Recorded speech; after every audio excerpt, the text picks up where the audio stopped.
teen bi li ko sabab mooy Cheikh moom moo ñu ñaanoon teen bu yàgg sax nañu mbokkam yi nekk fii soxla nañ ko ba xaw na yàgg nag bi ñu ma ko waxee ba yàlla dogal ñu am suñu benn jigéen joo xam ne moom it nekkul ci réew mi mais moom ak groupe am dañuy faral di dajale xaalis pour jéem ko def fii sabilillah di ñu ko jox pour ñuy bënn ay teen ci dëkk yi te ñu ko fi def du dara moom mooy leen motiver lu dul te yàlla tax du politique lañ ci lañ nekk du ay mbooloo la ñuy ut waaye dañuy def rek te yàlla tax ndax yàlla moom mooy ki nga xam ne lépp lu waay def moom xam na ko moom mooy comptabiliser jëf yi la muy tekki mooy ku def rek sa bopp nga defal ndax yàlla moom moo lay fay. di leen wax bismillah ci kër gi di leen wone damay wax ci turu chef du village bi mooy Meese Ba mooy borom dëkk bi moo ma yónni pour mu wax ak yéen. dañu nekkoon ci jafe-jafe suñu forage dafa paan yàqu nu xaw a sonn ci ndox am ndox dëkk bu toll nii ñaari village moo nekk fii beneen village bi Moutarka mi moo ko moom beneen village Meese Ba mi moo ko moom dëkk bu mag la mooy ndey mbill bi moo joxe lii alalam di dëkk def fi sabilillah kon nag ñu ngi ko ci san dëkk ñaanal yàlla na ko yàgg mon yàlla na yàlla guddal fanam wéral ko ngeen di leen xamal ne kontaan nañ yàlla na ko yàlla àggaleeg jàmm ba mu bari ndox dëkk bu toll nii léegi dafa war a am ndox bu nu ñu mënoon dimbali it léegi pour xale yi gis nga lii yëpp ci ay dëkkan yi la ñuy jàngi ci loolu it nekk na sunu problème amuñu école arabe loolu xam nga ne léegi néew na ci dëkk bu toll nii ñaari village nekk fii amul loolu néew na ci Sénégal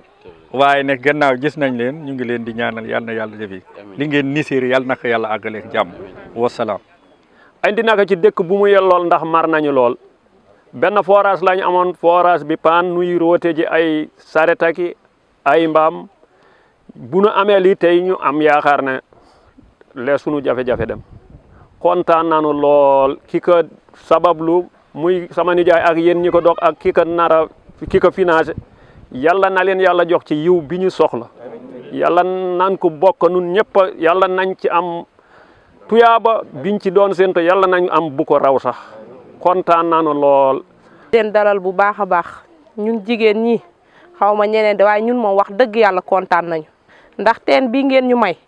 mar nañu lool dañ doon rootee ay 5 kilomètres jël ay saretu mbaam ak saretu fas di takk di dem ay 5 kilomètres panement bi metti lool si ñun jigéen ñi mar nañu trop ci ginnaaw lool suñu xale yaa ngi nii sonn nañ dañuy dox presque 5 kilomètres ba 8 kilomètres di wuti fu ñu amee xam-xam. Chers frères, chers sœurs, alhamdoulilah, aujourd'hui nous sommes déplacés dans la région de Louga, plus particulièrement dans le village de Ngaraf, pour procéder au lancement officiel de ce puits. Inch'Allah, que vous avez bien voulu offrir à ce village. Alhamdoulilah, Rabbil Alamin, nous sommes passés pour s'inquérir de l'état d'avancement des travaux.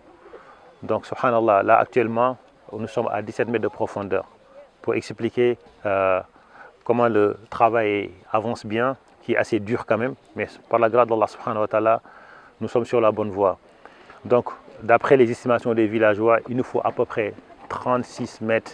pour toucher de l'eau. Donc, ça veut dire, pour expliquer que nous sommes à la moitié du travail. Donc, le travail sera fastidieux, mais Inch'Allah, par la grâce d'Allah subhanahu wa ta'ala, nous espérons, Inch'Allah, que l'eau qu'on va toucher, le bout du projet, que l'eau sera bonne, abondante et douce. Nous demandons à Allah subhanahu wa ta'ala de vous préserver, qu'Allah bénisse vos biens,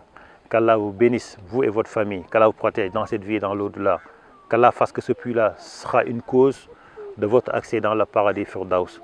Qu'Allah vous préserve et rendez-vous, Inch'Allah, dans pas longtemps pour l'inauguration officielle. Barakallahu fikum, jazakumullahu khairan. Wassalamu alaikum wa rahmatullahi wa barakatuh.